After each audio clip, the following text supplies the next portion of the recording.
Oke, selamat malam. Oke, selamat malam Verly. Salam hebat luar biasa.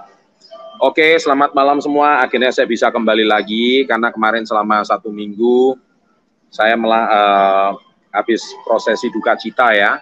Kemarin ke Samarinda dan akhirnya udah balik. Kemarin begitu balik langsung diwawancara detik.com selama 1 jam.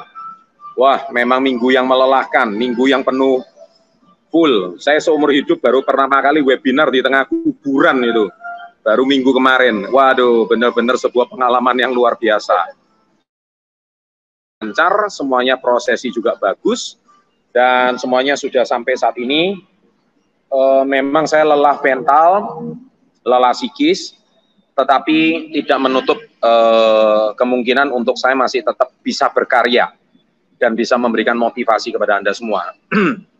Oke, malam hari ini saya cuma pengen cerita sedikit tentang apa yang kemarin saya bahas di webinar bersama detik.com. Saya ingin mengulik sedikit. Jadi saya bercerita tentang mengapa generasi zaman sekarang itu ada gap generation.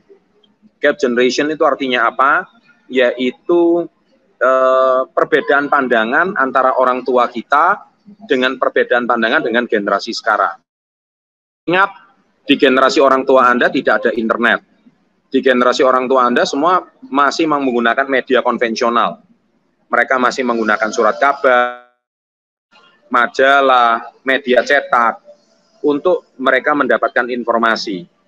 Begitu juga kalau mereka mau mengetahui sebuah produk, mereka pasti masih menggunakan media secara konvensional. Tetapi siapa sangka di era industri 4.0 selama beberapa belakangan mulailah bermunculan profesi baru. Anggaplah seperti influencer, Facebooker, ya, sosial media influencer. Mulailah bermunculan consultant, ya.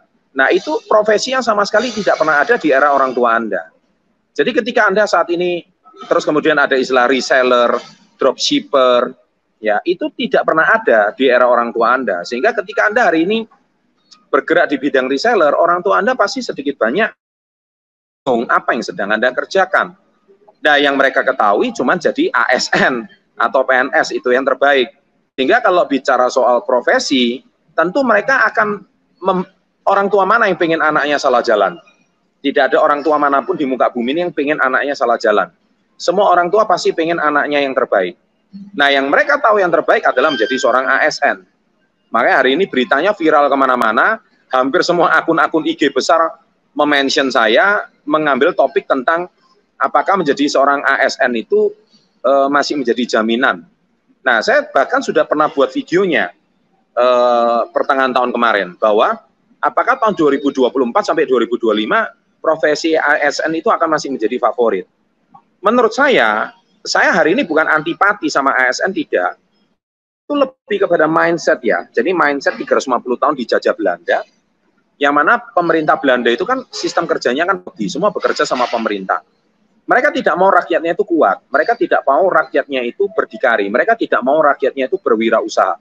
Mereka semua itu maunya bekerja sama pemerintah. Jadi tidak ada kemandirian ekonomi.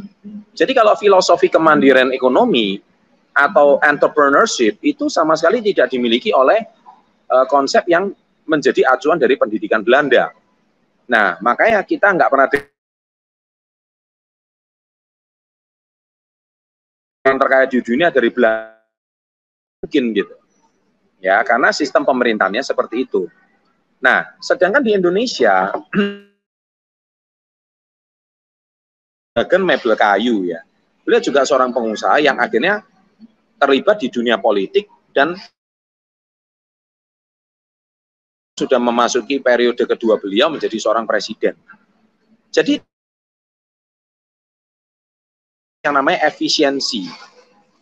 Anda tahu apa efisiensi? Karena efisiensi itu pola pikir pengusaha. Kalau kita hari ini ASN, Excelon 3 dan Excelon 4 itu sudah tidak terlalu efisien, ya itu sudah pasti jelas. Kenapa? Karena pekerjaan mereka itu dengan mudah sekali digandingkan dengan yang namanya robot. Pekerjaan mereka sangat mudah sekali digandingkan dengan namanya artificial intelligence. Anda pekerjaan mereka itu tidak perlu manusia, tenaga manusia itu tidak perlu gitu.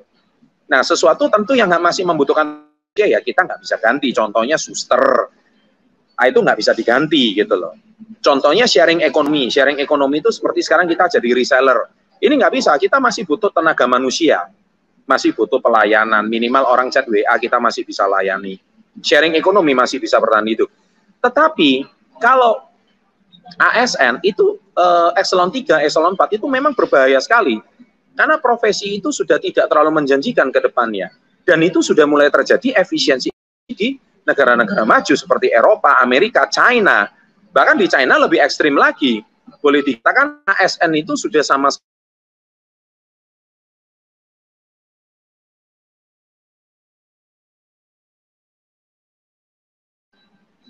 Kalau saya boleh katakan, bahkan sekarang koki aja.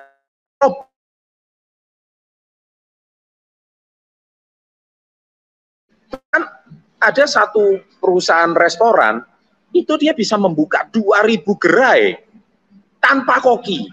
Wow, masakannya tetap sama. Dia hanya menggunakan agents. Artinya apa? Kalau dia menggunakan AI, dia memasak rasanya itu sama, rasanya itu bisa sama persis daripada kalau koki mungkin ada moodnya. Kalau hari ini gembira masakannya enak, kalau besok lagi berantem sama istrinya, kemudian habis ribut sama selingkuhannya, wah berubah gitu loh. Nah, jadi manusia itu sebenarnya kurang cerdas kalau dibandingkan artificial intelligence. Nah, ketika itu perlu profesi koki.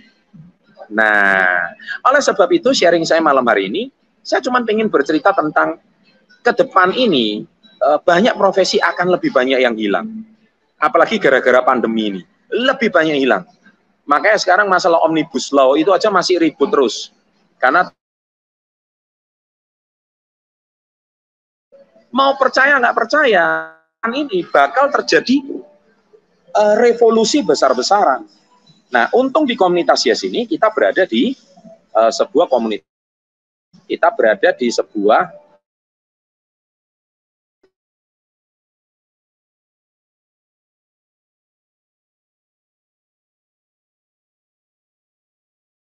Nah, dari situlah saya percaya profesi kita ini aman untuk bahkan saya nggak berani ngomong berapa puluh tahun ke depan ya. Minimal 10 tahun ke depan itu akan sangat aman. Nah, apa yang akan terjadi 10 tahun ke depan nanti kita bicarakan lagi.